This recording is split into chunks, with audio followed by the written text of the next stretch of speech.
Hey guys what's up. तो क्या हाल चाल है आप सबके। आई होप कि जैसे भी हो बहुत सही हो। तो गाइस आज की जो स्टोरी है वो आ रही है असम से, जो कि हमसे शेयर करी है रुशाली ने। तो thank you so much Rushali for sharing story with us. और अगर आप सबको भी अपनी स्टोरी शेयर करनी है तो नीचे दिए गए हुए जीमेल पर आकर अपनी स्टोरी शेयर कर सकते हैं।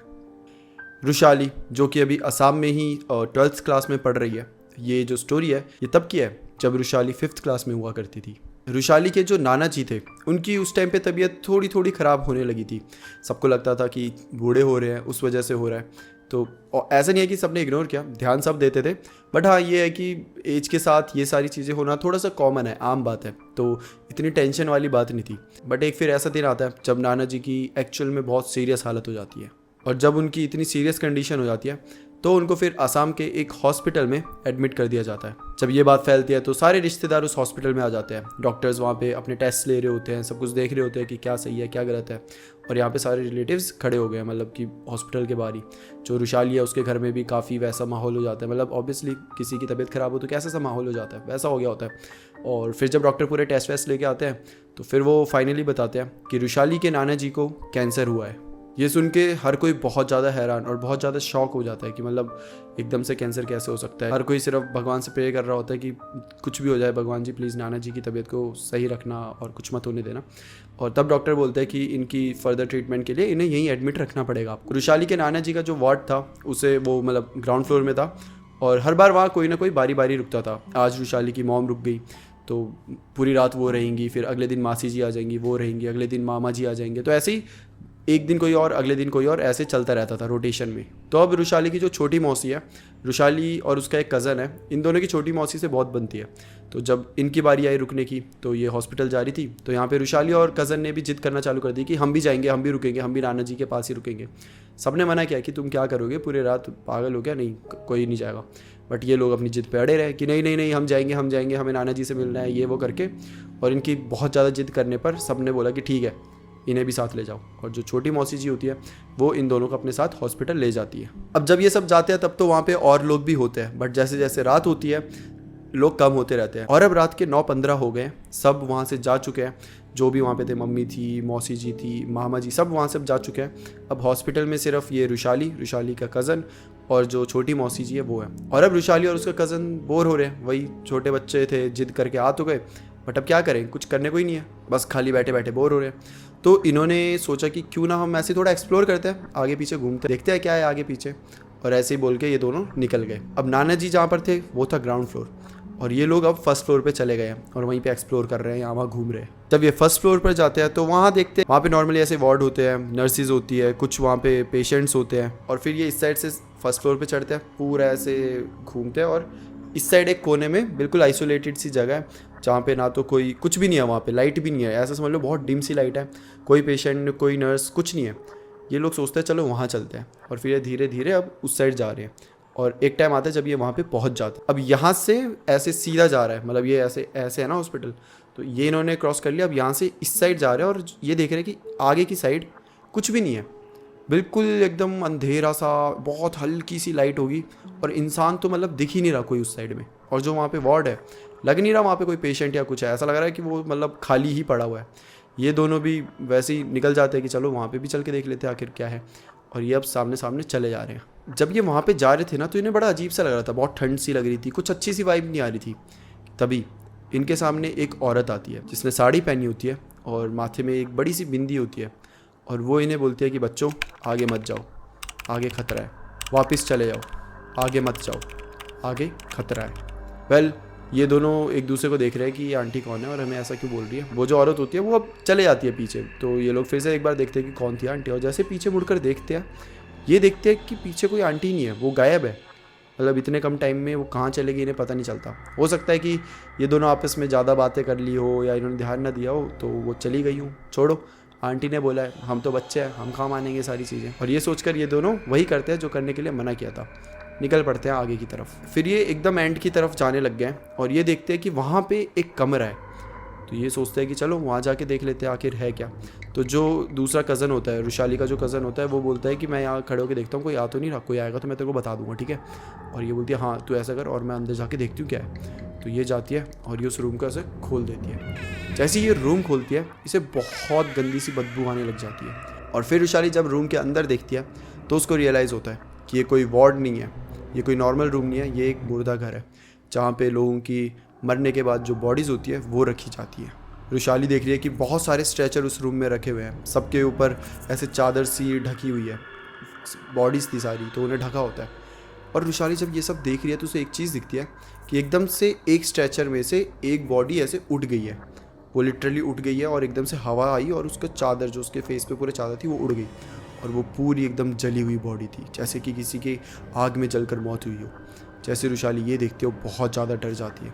उसी टाइम से एकदम से गेट जो होता है उस रूम को बंद हो जाता है खुद ही। रुशाली बोलती है कि अच्छा हुआ मैं अंदर नहीं थी, वरना मैं तो अंदर ही फंस जाती। जैसे वो गेट बंद होता है, जो कज़न होता है वो पीछे मुड़ के देखता है कि क्या हो गया, तू ठीक है, तू इतनी ज़ोर से बंद करा तूने गेट।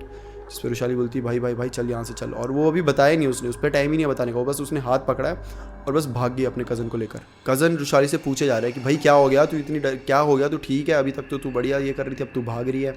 रुशाली जब एक पॉइंट पर आकर पहुंच जाती है जहाँ पे उसे लोग दिख रहे हैं, तब वो आराम से सांस लेती है और फिर बताती है कि भाई वहाँ पे तो यार ऐसा ऐसा हुआ, वहाँ पे तो मुर्दा घर था और एक तो भाई बॉडी ऐसे एकदम खड़ी हो गई मेरे को देख के, इतना डरावना ये वो। जैसे वो सब बताती है, जो भाई होता है वो हंसने लग जाता है। वो हंसने लग जाता है, वो बोलता है तू पागल है, तू ये हॉरर मूवीज़ ये सब देखती रहती है ना, उसी की वजह से ये सब हो रहा है, और ऐसा कुछ नहीं होता, तू पहले से ही डर गई थी, वो आंटी ने तेरे को डरा दिया था और अब तू मुझे डरा रही है ना। रुशाली भी यही सोचती है कि ऐसा हो सकता है कि शायद हेलुसिनेशन हो, मैं डरी हुई हूँ तो शायद मुझे ऐसा दिख गया हो। वेल जो भी हो, हम वहाँ नहीं जाएंगे। कज़न बोलता है चल ठीक है, तू इतनी डर मत, नहीं जाएंगे हम, टेंशन मतलब चल अब वापस चलते हैं। तो ठीक है भाई वापस चलो। वेल ये वापस से अब अपने नाना जी जिस रूम में एडमिट थे उसके बाहर आ चुके हैं, ठीक है, वहाँ बैठे हुए हैं और अभी भी ये वही बहस कर रहा है। वो बोल रहा है कि नहीं नहीं तूने ऐसा कुछ नहीं देखा, वो सब तेरा वहम था। यहाँ ये बोल रही है नहीं सच था, मैं क्यों झूठ बोलूँगी ये वो। और ऐसे करते करते सुबह हो जाती है। ये दोनों उस रात को नहीं सोते हैं, रुशाली तो बिल्कुल ही नहीं सोती और अपने भाई को भी सोने नहीं देती। जब उसे नींद भी आ रही है तो उसे जगा देगी, यार प्लीज़ सो मत, मैं अकेली नहीं रह सकती, यार प्लीज़ प्लीज़ प्लीज़। और जो मौसी जी थी वो तो अपने अंदर ही थी, तो ये लोग बाहर ही बैठे थे क्योंकि अंदर बैठना इन्हें थोड़ा अजीब सा भी लग रहा था उस टाइम पे, तो ये लोग बाहर ही बैठे हुए थे। अब क्या होता है कि सुबह होती है तो मम्मी पापा रुशाली के मामा जी मामी जी सब आ जाते हैं वहाँ पर। और ये दोनों अभी भी बहस कर रहे हैं कि नहीं मैं सच बोल रही हूँ, मैं क्यों झूठ बोलूँगी। वो बोल रहा है नहीं नहीं तू पागल बना रही है मुझे पता है। ये सब इनकी बहस अभी भी चली रही है। अब क्या होता है कि ये सब बैठे हुए हैं तो अंदर भीड़ हो गई है रूम में, तो ये दोनों फिर से बाहर आके बैठ जाते हैं। साथ में और भी 2-3 होते हैं, मतलब कि एक कज़न और होता है, एक बड़ी बहन होती है, ये सब भी बाहर ही होते हैं उस टाइम पे क्योंकि रूम में एक मतलब नंबर ऑफ़ पीपल, कुछ limited number of people allowed होते हैं ना। तो ये सब बाहर बैठे हैं और अभी भी ऐसी बातें कर रहे हैं। रुशाली अपनी दूसरी बहन को भी बता रही है कि पता है रात को ऐसा ऐसा हुआ और ये मेरी बात मान नहीं रहा, बहस कर रहा है, बताओ ये वो, ऐसे अभी चल रही है कि तभी रुशाली के बगल में, मतलब नॉट जस्ट बगल बट थोड़ी सी दूर बगल में एक और बेंच था, उसमें एक औरत आके बैठ जाती है और वो ऐसे रुशाली को देख रही है। जब रुशाली की नज़र उस औरत पे पड़ती है और जब वो ध्यान से देखती है तो देखती है कि ये औरत और कोई नहीं, वही रात वाली औरत है जिसने इन्हें बोला नहीं था कि वहाँ मत जाओ, वहाँ खतरा है, चले जाओ। ये वही औरत है, सेम ही गेटअप में, बिल्कुल वही साड़ी और वही बिंदी और उसी टाइप से, बिल्कुल मतलब ऐसा लग रहा है कि जैसे ही सेम रात को देखा था वैसे ही अभी है, बिल्कुल चेंज नहीं। और ये आके जस्ट बैठ गए और हंस रही है इन्हें देख कर, और काफ़ी अजीब सी हंसी है, मतलब समझ नहीं आ रहा है वो हंस रही है, डराने की कोशिश कर रही है, कर क्या रही है, और बस वो इन्हें देखे जा रही है। वो अपनी पलके तक नहीं झपक रही, बस इन्हें देखे जा रही है। रुशाली को उसे देख के भी थोड़ा सा डर लग रहा है कि भाई इस आंटी को क्या चाहिए हमसे, और इसने कल रात को कैसे बोला था, इसे कैसे पता यहाँ पे ये सब है। अभी ये सब चल ही रहा था कि अचानक से जिधर वो औरत बैठी हुई थी उसके सामने वाले रूम से रोने की आवाज़ें आने लग जाती है, बहुत ज़ोर ज़ोर से। समझने में ज़्यादा देर नहीं लगती कि जो बगल में पेशेंट थे, जो एडमिट थे, उनकी मौत हो चुकी है और जो उनके रिलेटिव्स थे, उनके रिश्तेदार सब वहाँ पे रो रहे हैं, सब बोल रहे हैं कि प्लीज़ मत जाओ, सब रोए जा रहे हैं, बहुत ज़ोर ज़ोर से रोने की आवाज़ें आ रही है। बहुत डॉक्टर्स वहाँ पे आ रहे हैं, भाग कर आ रहे हैं, देख रहे हैं, नर्सिस आ रही है, और मतलब बहुत ज़्यादा वहाँ पे इस टाइम पे हड़कंप मचा हुआ है। सब आ रहे हैं, भाग रहे हैं डॉक्टर्स, मे बी डॉक्टर्स उन्हें बचाने की कोशिश कर रहे थे, एक लास्ट कोशिश जो कि कामयाब होती हुई तो नहीं दिख रही थी जिस तरीके के उनके सबके रिएक्शन थे। वेल ये पूरी चीज़ आधा एक घंटा चलती है, रोने की आवाज़ें अभी भी आ रही है, बट फाइनली जो वो बॉडी होती है बगल वाले रूम में, उसको अब ले जाया जा रहा है स्ट्रेचर पे, और ये स्ट्रेचर से ऐसे ले जाते हैं और ये रुशाली यहाँ खड़ी है, उसका भाई खड़ा हुआ है, उसके कुछ कजन्स खड़े हैं और इनके जस्ट सामने से वो स्ट्रेचर जाता है। और जब ये स्ट्रेचर में उस बॉडी को लेकर जा रहे हैं तो सेम वही बॉडी के ऊपर एक क्लोथ रखा हुआ है, कपड़ा रखा हुआ है जिससे बॉडी दिखती नहीं है किसी को भी, तो वो जा रही है और जब रुशाली के सामने वो बॉडी आती है तो एकदम से वो कपड़ा हट जाता है, और जो रुशाली देखती है वो देख के तो मानो वो पागल ही हो जाती है। वो देखती है कि ये जो बॉडी है ये और कोई नहीं बल्कि उस औरत की है। वही औरत जो बगल में अभी बैठी थी, वही औरत जो हमें रात को मिली थी। ये उसकी बॉडी है, मतलब कि उस औरत की डेथ हो गई है। और रुशाली सोच रही है कि वो औरत तो अभी तो बगल में बैठी हुई थी और उसकी कैसे डेथ हो सकती है, ये क्या हो रहा है। और जैसे ही वो ऐसे बगल की साइड देखती है, रुशाली देखती है कि अभी भी वो औरत उस बेंच पर बैठी हुई है और रुशाली को देख के बस हंस रही है। रुशाली बहुत ज़ोर से चिल्लाती है। रुशाली का भाई क्या हो गया तेरे को, तू पागल हो गई है। रुशाली अपने भाई को बोलती है देख वो औरत यहाँ पे अभी भी बैठी हुई है और अभी जस्ट उसकी बॉडी गई है सामने से। रुशाली का भाई उस साइड देख रहा है, उसके जो बाकी भाई बहन थे उधर कजन्स वो भी देख रहे हैं, बेंच में कोई भी नहीं है। बट रुशाली को वो औरत अभी भी दिख रही है। सब बोल रहे हैं तू पागल हो गई है क्या, रात को कुछ बोलती है अभी कुछ बोल रही है, कुछ भी नहीं है वहाँ पर, फालतू की बातें मत कर। और रुशाली ने कन्विंस करने की कोशिश करी, भाई वो मुझे अभी भी दिख रही है, वो देख वो मुझे ऐसे देख रही है क्रीपी तरीके से, वो तू देख रहा है यार, तुझे कल दिखी थी ना वो औरत। वो बोलता है हाँ भाई कल तो दिखी थी बट अभी तो नहीं है वहाँ पे कोई भी, और अभी भी, और तुझे कैसे पता जो बॉडी गई है वो उसी की है, तू पागल है, थोड़ी सेंसेस में है तू। रुशाली समझा ही नहीं पा रही इन्हें कि नहीं भाई मुझे वो औरत दिख रही है, वो जो बॉडी गई वो उसी औरत की थी। इन्हें ये लग रहा है कि रुशाली भाई पागल हो चुकी है, ये हॉरर मूवी स्टोरी देख के इसके सर पे चढ़ गई है चीज़ें और ये बस हमें पागल बनाई जा रही है। लेकिन हकीकत कुछ और थी। हकीकत ये थी कि रुशाली किसी को पागल नहीं बना रही थी, उसको सही में वो औरत दिख रही थी। इसके बाद जब रुशाली इतनी ज़ोर से चिल्ला रही है, यहाँ पे बहस कर रही है कि देख ये हो गया वो हो गया करके, तो बाहर और भी आ जाते हैं, जो मम्मी पापा होते हैं, मामा जी होते हैं, सब आ जाते हैं, बोलते हैं बेटा क्या हो गया तुम्हें, तुम ठीक हो। जिस पे रुशाली बोलते हैं कि मेरे को वो औरत दिखाई दे रही थी, वो रात को भी थी और ऐसा ऐसा पूरा चीज़ें बता देती है। जिस पे जो बड़े लोग होते हैं वो भी इग्नोर ही करते हैं इस बात को, वो भी यही सोचते हैं कि रुशाली को हो ना हो या तो कोई बुरा सपना आ गया है या तो उसे हेलुसिनेशन हुआ है। मतलब ऐसी ऐसी सिचुएशन ही ऐसी बन चुकी है, नाना जी की तबीयत ख़राब, सब आ रहे हैं, रोना पीटना ये सब चल रहा है, तो कभी कभी तुम्हारा दिमाग काम उल्टी तरीके से करने लग जाता है। और ऊपर से तुम इतने बड़े हॉस्पिटल में अकेले थे रात को, तो वो सब इग्नोर कर देते हैं। उनके पास बड़ी प्रॉब्लम थी डील करने के लिए, जो कि थी नाना जी। मतलब नाना जी नहीं थे प्रॉब्लम, नाना जी की बीमारी थी।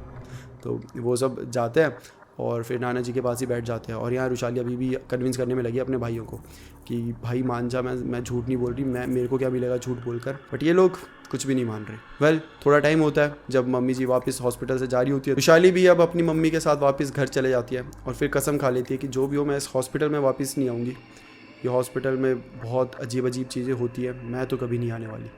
तो ये थी गाइस रुशाली की स्टोरी। ये थी असम के एक ऐसे हॉस्पिटल की स्टोरी जहाँ पे मेरा ऐसा मानना है कि, मेरा क्या आप सबका भी मानना होता होगा, कहते हैं कि किसी की भी अगर मौत हो जाती है तो कुछ टाइम तक उसकी आत्मा वहीं भटकती रहती है। और ऐसा मेरे भाई के साथ भी हुआ है। वो एक बार घर से बाहर ही था, तो घर के पास में एक की डेथ हो गई थी एंड उसको नहीं पता था कि किसकी डेथ हुई है। तो जब वो वापस घर आ रहा था, महीनों बाद आ रहा था, तो उसको वही आदमी मिलता है जिसकी डेथ हो गई थी। और वो इससे बात भी करता है कि भाई तू ठीक है, सब कुछ अच्छा चल रहा है तेरा, बढ़िया काम कर रहा है। वो बोलता है हाँ सब कुछ अच्छा है। वो और जब वो घर आता है बताता है कि अरे मुझे वो अंकल मिले थे, वो ऐसा ऐसा पूछ रहे थे, तो सब हैरान, क्योंकि अंकल की डेथ तो 3 दिन पहले हो चुकी है। तो ऐसा होता है, मतलब हमारे इधर तो बोलते हैं भाई, अब आप देख लो आपके यहाँ बोलते हैं कि नहीं। तो या दैट्स इट फॉर टुडे। फिर मिलते हैं हम किसी और टॉपिक के साथ, तब तक के लिए bye bye and take care.